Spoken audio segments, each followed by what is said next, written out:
Yang ada keterangan hadisnya dilakukan di 10 Muharram yang ada secara eksplisit disebut di hadis. Yang pertama puasa, tadi sudah disebutkan di sini.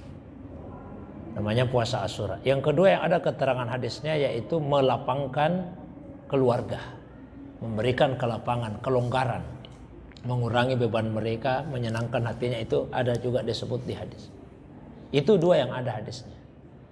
Selain dua yang terdapat di hadis tersebut, ada beberapa amalan yang ulama kita menganjurkan untuk dilakukan, tapi tidak disebutkan eksplisit di dalam hadis. Misalnya ada satu kitab judulnya Kansun Najah was Surur. Di situ bahkan disebut sampai sekitar 12 amalan, Pak.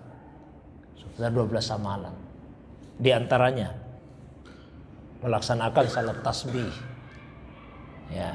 Kemudian yang kedua puasa sudah tadi disebut.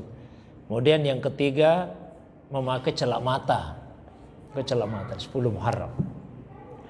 Terus yang berikutnya bersedekah. Kemudian yang kelima perbaiki silaturahim.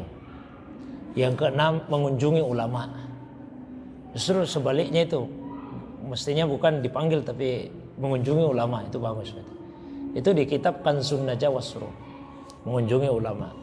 Kemudian menjenguk orang sakit. Menjenguk orang sakit. Nah, termasuk juga mengusap-ngusap kepalanya anak yatim. Nah, itu di dalam kitab yang saya sebutkan tadi judulnya Kansun Najah was Surur. Jadi amalan-amalan ini kan sebetulnya kebaikan semua, meskipun bukan di 10 Muharram. Tapi sebagian ulama menganjurkan supaya ada penegasan dilakukan itu pada 10 Muharram. Jadi kalau misalnya memanggil ulama, silakan saya manggil, berdoa, itu bagus. Bukan berarti tidak bisa kita berdoa secara langsung pada Allah, boleh. Tapi alangkah bagusnya kalau kita didoakan oleh yang kita pandang orang yang soleh. Mudah-mudahan doanya lebih mustajab. Kalau ada makanan di saja ini gimana ya? Ya tidak ada masalah. Itu untuk dikonsumsi oleh kita lah. Dan dikonsumsi juga lah yang dipanggil.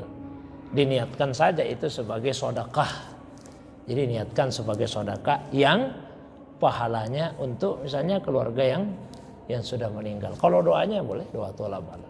Jadi kalau makanannya niatkan sebagai sedekah yang pahalanya ditujukan untuk siapa dari antara keluarga kita yang sudah meninggal. Barangkali itu. Wallahu a'lam bishawab.